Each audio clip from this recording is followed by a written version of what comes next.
बुंदेली प्रकाश news के सभी दर्शकों तथा सभी पाठकों को नव वर्ष 2025 की हार्दिक शुभकामनाएं तथा मंगल कामनाएं। नमस्कार, स्वागत है बुंदेली प्रकाश न्यूज़ में। मैं हूं आपके साथ आशीष उपाध्याय। आज हम पहुंचे हैं संगम नगरी प्रयागराज की तपोभूमि तथा प्रयागराज का हृदय कहे जाने वाले प्रयागराज से 60 किलोमीटर दूर लालापुर स्थित मनकामेश्वर महादेव मंदिर में, जिसका पौराणिक इतिहास भी है और उसका महात्म्य भी है, उसके अलग ही रहस्य है। तो आइए आपको ले चल रहे हैं उस रहस्यमयी मंदिर में, शिव मंदिर में, जिसका एक प्राचीनतम रहस्य है, जिसका रहस्य त्रेता काल से जुड़ा हुआ बताया जा रहा है।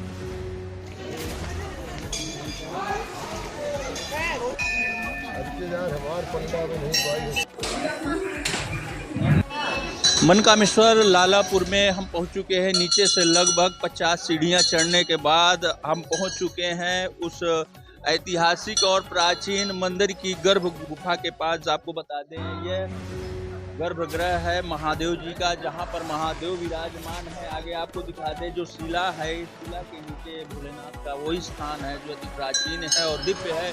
और यहाँ पर एक अलग ही रहस्य है इस शिला का और इस ज्योतिर्लिंग का। एक रहस्य है कि ये दिन प्रतिदिन बराबर निरंतर बढ़ता रहता है और यह जो शिला है, इसको शेष सैया का रूप दे दिया गया है, जो निरंतर आगे की ओर बढ़ती नजर आती है। तो आगे ले चल रहे हैं हम आपको भगवान शिव जी की गर्भगृह पर।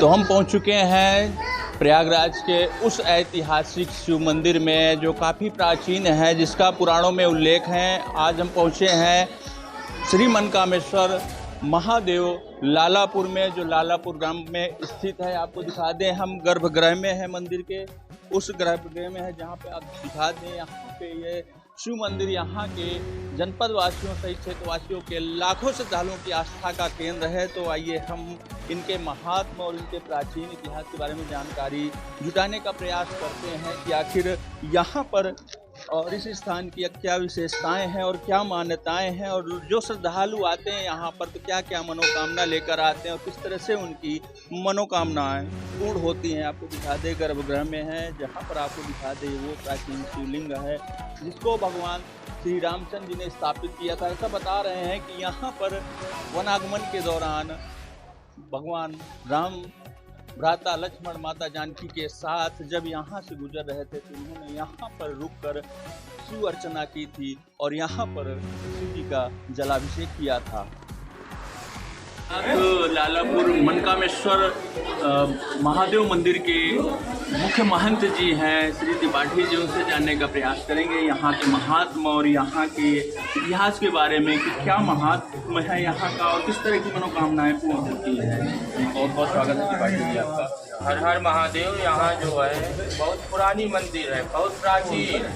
यहाँ जब प्रभु श्री राम यहाँ से गुजरे थे, चित्रकूट जा रहे थे, तो उन्होंने शिवलिंग की स्थापना की थी। ये प्रभु श्री राम के हाथों की शिवलिंग भी है। ये जो शेषनाग भाई आप देख रहे हैं, शेषनाग ये बना हुआ है पत्थर, ये शेषनाग है। ये पत्थर देख रहे हैं ना, एक टिका हुआ है, वहाँ बढ़ता है, प्रतिदिन बढ़ता है।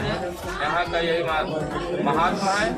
और शेषनाग 12 बजे के बाद यहाँ लिपटते हैं प्रभु के, हाँ मंदिर में, यहाँ प्रभु के पास आके लिपटते हैं और यहाँ सभी की मनोकामनाएं पूर्ण होती हैं। इनकी खुदाई हुई थी और हर 1 फीट पे जलाहरी मिलता था, हर 1 फीट पे जलाहरी मिलती थी। फिर खुदाई रुकवा दी गई थी, लेकिन इनका कोई अभी तक था नहीं मिला ये प्रभु कहाँ तक है। ये शिवलिंगी भी बढ़ती है। यहाँ नागा बाबा भी यहाँ रहते थे। यहाँ ऊपर कोई सो नहीं सकता रात को, प्रभु जी का इतना वो है। ये साथ साथ यहाँ पर शंकर जी विराजमान है। महाराज जी, यहाँ पर किस तरह की मनोकामनाएं पूर्ण होती है भक्तों की? यहाँ पर भक्तों की हर मनोकामनाएं पूर्ण होती है, जो जिस भाव से आता है। इसकी चाहे संतान ना होती हो, इसका शादी ब्याह ना होता हो, चाहे जो हर मनोकामनाएं प्रभु जी पूर्ण करते हैं। जिसका श्रद्धा भक्ति से उनकी पूजा करिए, सभी लोगों की सभी मनोकामनाएं पूर्ण होती है। आज बहुत दूर दूर से लोग आ रहे हैं, बहुत दूर तक विख्यात हो गए हैं। इनकी चर्चा किताब में भी है। वो जो वहाँ मनकामेश्वर है गंगा जी यमुना जी घाट में, वो तो आज गुरु शंकराचार्य जी के, ये श्री राम जी के हाथों की है। महाराज जी, देखा जाए तो दिव्य कुंभ महाकुंभ का आगाज हो रहा है और प्रदेश सरकार पूरी तरह से कटिबद्ध है इस पर। पर्यटन विभाग द्वारा यहाँ पर असीम संभावनाएं भी पाई जा रही हैं। अभी पर्यटन द्वारा क्या विकास कार्य यहाँ पर हो रहा है? यहाँ पर विकास हो रहा है, धीरे धीरे हो रहा है, क्योंकि ये देहात में पड़ जाता है, इसलिए विकास धीरे धीरे हो रहा है। ये भी यहाँ विकास और चाहे तो करवाइए, यहाँ विकास के लिए अभी विकास बहुत स्लो चल रहा है। सरकार से क्या मांग करना चाहेंगे?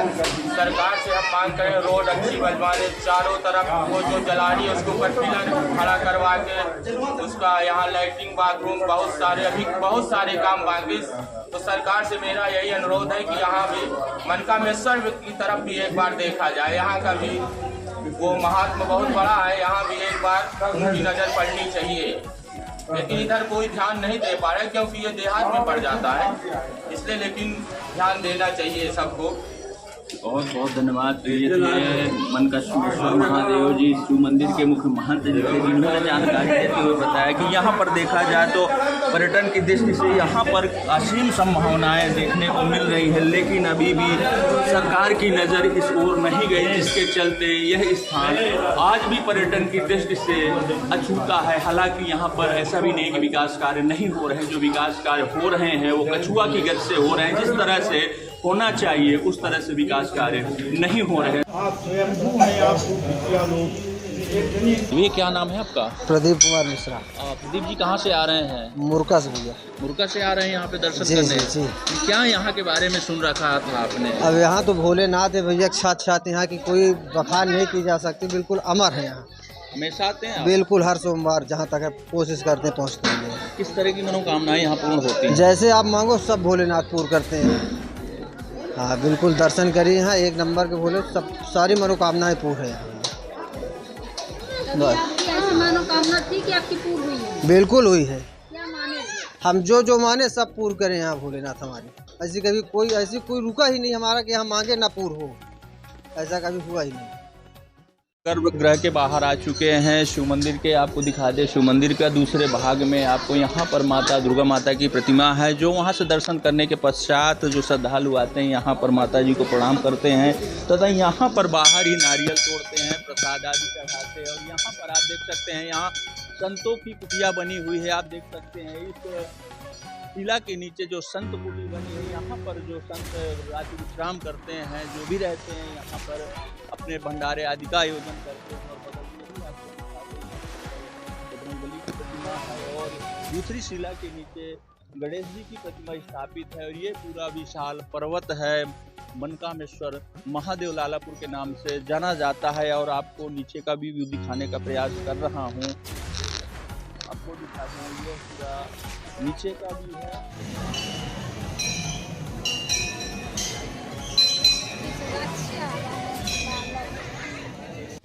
तो मनकामेश्वर मंदिर में और इस पवित्र स्थान के बारे में और प्राचीन स्थल के बारे में अधिक जानकारी देने के लिए लालापुर के स्थानीय समाजसेवी हैं और वरिष्ठ पत्रकार भी हैं हमारे साथ, श्री दीपक पांडे जी। उनसे जानकारी लेने का प्रयास करते हैं कि आखिर इस स्थान की क्या विशेषता है और इसका क्या महात्म्य है। जी बहुत बहुत स्वागत है पांडे जी आपका। मैं दीपक पांडे। यहाँ पे मेरा जो है मनकामेश्वर, ये भोलेनाथ का जो है बहुत ही पुराना मंदिर है, इसको कहा जाता है। ये तो मंदिर बनाया गया है और इस मंदिर को बनाने के लिए जो है बहुत महंत लोग थे, यहाँ के पूर्वजों के समय के ही है। और इस तालाब के बारे में आपको बताना चाहते हैं, ये तालाब बहुत पुराना है। यहाँ लोग स्नान करके इस मंदिर पे जाते हैं और उसके बाद जल लेके जल चढ़ाते हैं। उनकी हर मनोकामनाएं इस भोलेनाथ के दरबार पे पूरी होती हैं। अच्छा देखा जाए तो दीपक जी यहाँ पे बताते हैं, जैसा कि महंत जी ने बताया कि यहाँ पर एक अलग ही रहस्य है कि जो मूर्ति है शिवलिंग की वो रोज बढ़ती है और जो शिला है वो भी बढ़ती है। क्या रहस्य है इसका? जी हाँ, हमारे भी जानकारी में ये चीज़ है, क्योंकि हम लोग अभी हमारी उम्र तो 32 साल है। उसके मालूम है कि कई लोग बताते थे कि पहले खुदाई होती थी, खुदाई पे जितना खुदाई करते थे वहाँ जो है ये मंदिर और जो है इनको दिखाई देता था। ये छोटी मूर्ति थी पहले, ये इतनी बड़ी आज जो आप मूर्ति देख रहे हैं ये ऑटोमेटिक मूर्ति बड़ी हुई है। इसमें किसी का कोई रोल नहीं है, ना किसी ने इसको बढ़ाया। और जो आपने ये जो ऊपर का चटा देखा है ना, जो मंदिर का चीज, वो एक उंगली की जैसे बराबर होती है ना, उस पर टिका हुआ है। और ये कभी आज तक इतने वर्ष हो गए हैं, अभी कभी तक इसको कोई डैमेज नहीं हुआ। उसी तरह रोज हर महीने या कहें या रोज कहें थोड़ी थोड़ी इंचें बढ़ती जा रही होंगी। तो देखा जाए तो यहाँ पर हजारों लाखों की संख्या में श्रद्धालु आते हैं, जनपद से गैर जनपद से क्षेत्रवासियों सहित आते हैं। यहाँ पर देखा जाए तो कब कब मेला लगता है, क्या क्या यहाँ के विशेष पर्वों पे महात्म्य रहता है? सावन में, खासकर सावन के समय में जो है मेला यहाँ पे लगता है। यहाँ से कौशाम्बी, आपके प्रतापगढ़, रीवा और अन्य जगहों से लोग जो है यहाँ पे आते हैं अपनी मनोकामनाएं लेके, और उनकी हर मनोकामना जो है पूर्ण होती है।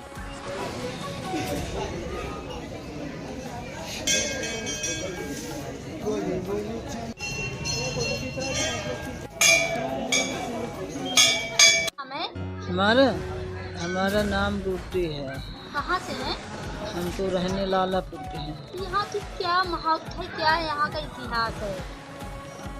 भोलेनाथ के मंदिर है, यहाँ पर दर्शन होता है, मेला लगता है सावन में, मलमास में, हर सोमवार, हर तेरस भोलेनाथ के मंदिर है। भोलेनाथ अपने आप जन्म लिए हैं, थोड़ी मूर्त बढ़ रही है। भोले नागा बाबा के यहाँ समाधि है। बस क्या क्या यहाँ पे लोगों की इच्छाएं मान्यता पूरी होती है? यहाँ सब मान्यता पूरी होती है। जो जो मांगेगे, नौकरी मांगेगे, आपको बाल बच्चे मांगेंगे, आप भोलेनाथ को जो जो मांगो सब पूरा करते हैं। किस तरह से आप लोगों के यहाँ पे रोजगार चल पाता है? हम तो भैया ऐसे धंधा कर रहे हैं, ऐसे धंधा से 4 बच्चों पालें, 4 बच्चे ब्याहें बड़े सब करें, यहाँ खाएं पिएं, जमीन जगह सब बनाएं। भोलेनाथ ने दिया था। भोलेनाथ सब भैया जी, ये मंदिर सन 1994 में वो स्टार्ट हुई है। यहाँ ये मंदिर सीढ़ी बनी है सन 2002 में, और यहाँ सावन और मलमास में 2 महीना मेला लगता है। और यहाँ पे जो है मन्नत मानते हैं, साल भर के अंदर पूरी होती है। कहाँ के लोग आते हैं यहाँ पे? बहुत दूर दूर के लोग आते हैं, बहुत दूर दूर के लोग आते हैं। जो मन्नत मानते हैं उनकी मन्नत पूरी होती है।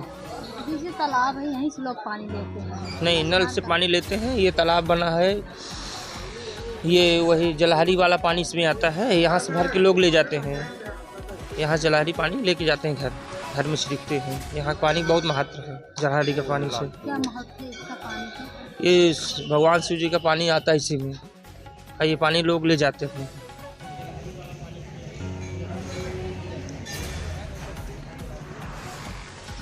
नमस्कार, स्वागत है बुंदेली प्रकाश न्यूज में। मैं हूं आपके साथ आशीष उपाध्याय। आज हम पहुंचे हैं प्रयागराज संगम नगरी की उस तपोस्थली पे जो आज लाखों करोड़ों और क्षेत्र की आस्था का केंद्र बने हुए हैं। आपको बता दें, आज हम हैं प्रयागराज से लगभग 60 किलोमीटर दूर लालापुर ग्राम पंचायत में स्थित मनकामेश्वर महादेव शिव मंदिर में। आपको बता दें, ये वह मनकामेश्वर मंदिर है जिसका इतिहास त्रेता काल से जोड़कर बताया जा रहा है। ऐसा यहाँ के स्थानीय और ग्रामीण और यहाँ के लोगों का मानना है कि वनवास काल के दौरान जब भगवान श्री राम भ्राता लक्ष्मण माता जानकी के साथ चित्रकूट जा रहे थे तो यहीं से होके गए थे। आपको बता दें, यहाँ बगल से ही माँ कालिंदी का जल स्रोत, यहाँ पर यमुना नदी बहती थी। उस समय त्रेता काल के दौरान की बात है। आपको बता दें, यह जो दिव्य स्थान है ये पहाड़ी छोटी सी शिखर पर स्थित है।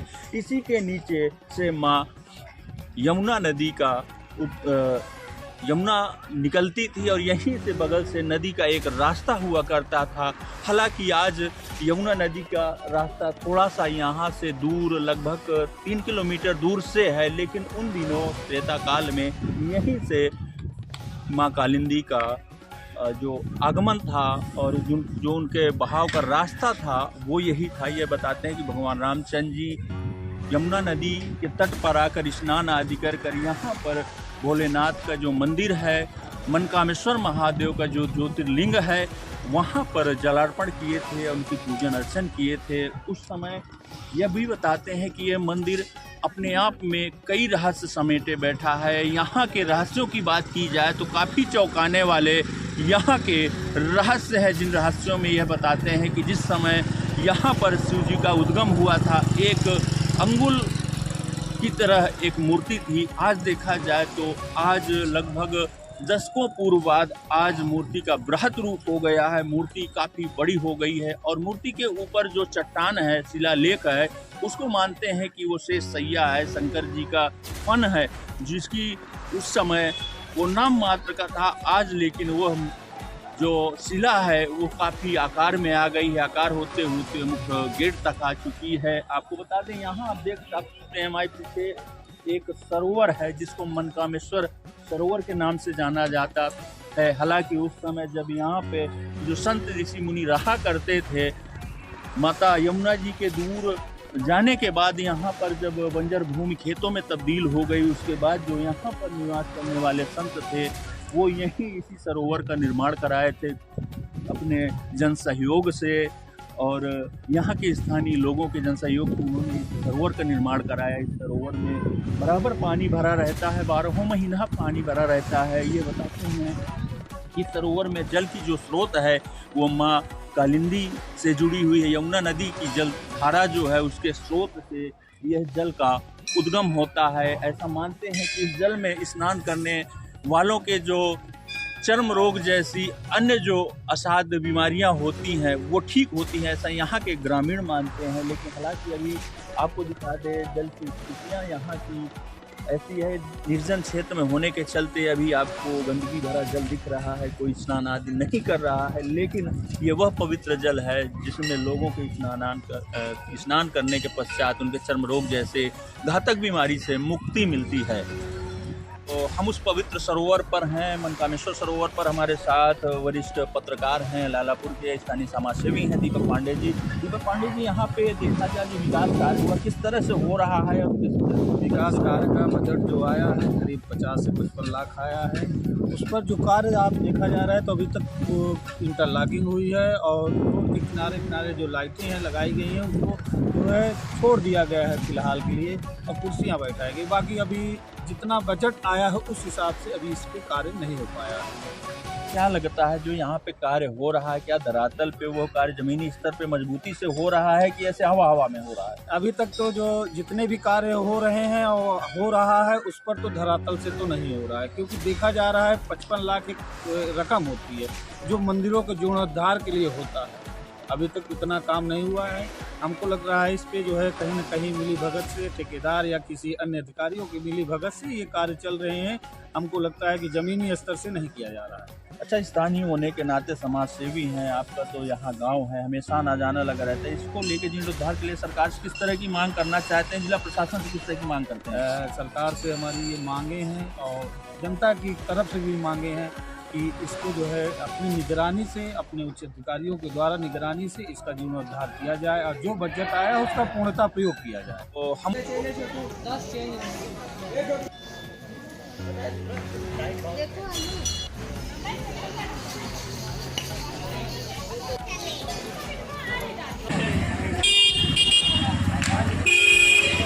देखा जाए तो इस दिव्य स्थान की, पवित्र स्थान की, तो हालांकि पर्यटन की दृष्टि से अभी भी एक कोसों दूर है, पर्यटन की दृष्टि यहाँ पर पड़ी है, लेकिन उस गति से कार्य नहीं हो रहा जिस गति से इस सरकार में यहाँ के मठ मंदिरों को जो भारी भरकम बजट जा रहा है, सौंदर्यीकरण हो रहा है, उनका पर्यटकों को देखते हुए उनका चकासा निर्माण हो रहा है। हालांकि अभी ही 2025 दिव्य महाकुंभ का आगाज होने वाला है और देखा जाए तो संगम नगरी आज एक तरह से सौंदर्यपूर्ण मनोहर छटा बिखेरती नजर आ रही है। उसमें करोड़ों रुपए का बजट आया, लेकिन वहीं से लगभग 60 किलोमीटर दूर ये ग्रामीण क्षेत्रों में, तराई क्षेत्रों में जो ये पवित्र स्थान स्थित है, जो यहाँ के हजारों लाखों लोगों के श्रद्धालुओं की आस्था का केंद्र बना है। यहाँ देखा जाए तो पर्यटन की दृष्टि से नाम मात्र के काम हुए हैं, जिसमें आपको बता दें यहाँ पर जो चढ़ने का टिकट लगाया गया, इसका निर्माण हुआ है, कुछ कुर्सियाँ रखी गई हैं और इस पर्वत के चारों तरफ इंटरलॉकिंग आवागमन की व्यवस्था की गई है। हालांकि अभी भी यहाँ पर बहुत से कार्य बाकी हैं। देखा जाए तो पर्यटन की यहाँ पर असीम संभावना है। सरकार को और जिला प्रशासन को ऐसे स्थानों को चिन्हित कर इनके जीर्णोद्धार के लिए, इनके विकास के लिए एक ठोस कारगर रणनीति बनाकर कदम उठाने चाहिए, ताकि ऐसे विलुप्त स्थान जो अभी भी पर्यटकों की दृष्टि से दूर हैं, वो पटल पे आ सकें।